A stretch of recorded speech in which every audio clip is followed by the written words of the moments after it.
As you all know, there is an initiative well underway to divorce Buckhead from the city of Atlanta. Starting to see more and more of those signs all over Buckhead. But this vote's not going to occur until November of 2022, as you know. So this timing is really key. It gives the incoming mayor 10 months to play an extremely pivotal role. So what specific actions will your administration take within that 10-month period to make sure that Buckhead remains a part of the city of Atlanta?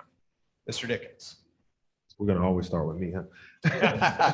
For now, and then we're going to switch things up. Hey, man, hey, I came in late. I get it. I want to put you my in bad. My bad. Give me some break here. Okay, I'm just kidding. This divorce between Buckhead and Atlanta, this proposed divorce, is going to be an unnecessarily expensive one for both spouses. And the children will be who will suffer the most, and that's the Atlanta Public Schools with $230 million deficit that they will have. And so in the first year, really 10 months, we have to prove the case that Buckhead wants to be safe and Buckhead wants to feel heard. That's what we're experiencing right now. But that's also the case for everywhere else in the city of Atlanta. I've lived in Buckhead, Midtown, Southwest, and Northwest Atlanta. The same is true. So my Safe Streets plan, we'll enact it immediately and make sure we start hiring officers, and you'll feel safer, and we will be safer. We'll put the chief on a 100-day contract to make sure that we have metrics to judge how fast the crime is coming down and how fast we're recruiting, but also the training to go to 21st century policing models. The other thing that we'll do is I'll be very present. I'll be very present at Livable Buckhead, Buckhead Council of Neighbors, the Buckhead Hotel Council. Being a hands-on mayor, very visible, very attentive and active, will make sure that Buckhead feels heard, and we'll also make sure that you understand what the value that you're getting out of the mayor and the rest of the cabinet. You'll see us, and we'll be able to deliver what is necessary for the city to stay together. Ms. Gay. My first comment to anybody who's thinking about Buckhead cityhood is, I hear you. Your concerns are valid, they're serious, they deserve to be taken seriously, and you deserve action.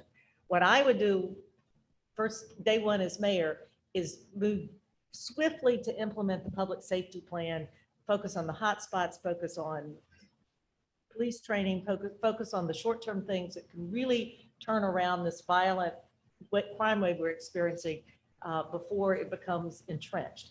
I would also focus on delivering city services, because part of the challenge is we actually don't even expect our city to deliver services anymore.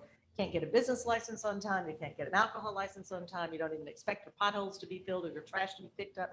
I would do absolute top to bottom analysis with the help of the private sector of those operations and get the city government operating again.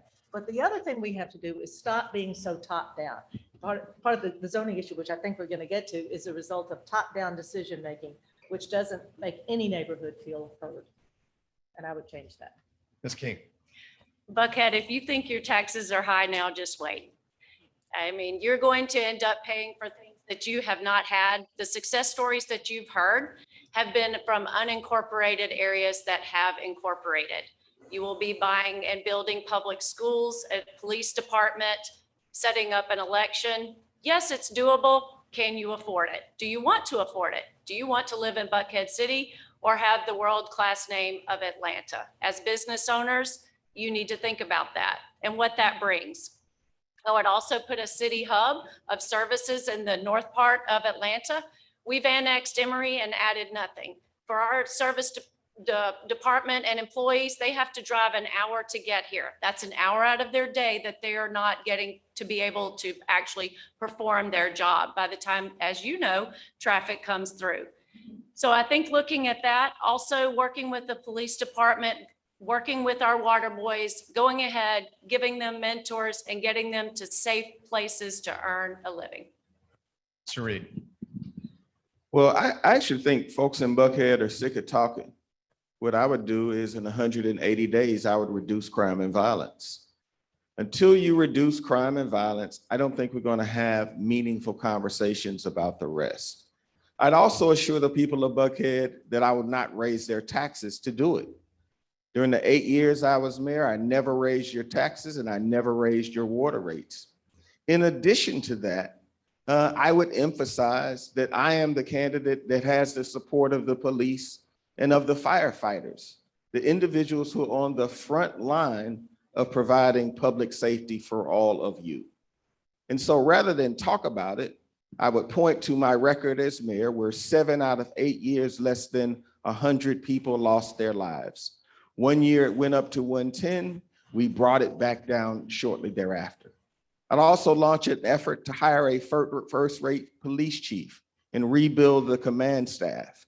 When we do all of those things, we will put our city back like it was. Ms. Moore. You asked what steps would be taken, and so I won't wait till day one to start taking steps. I would ask that we go into marriage therapy, and I will have conversations with them about their real issues that they have brought out and explain. These are the same issues that everyone is concerned about. Then day one, I will be heading up, going to the legislature, talking to the leadership there. Then I will also, if in fact they are able to get a referendum, then I will also be making sure that we work on the issues of. See, it's a big issue. And then also working on our city service delivery, which is pretty much non-existent. Our city is extremely dirty. And then after that, I will also be making sure that we work to make sure that they know that we're an ethical city to work in, and I will be working to get them and you all who may be voting on that to vote to stay in the city of Atlanta. Thank you. All right, Ms. Moore, thank you so much.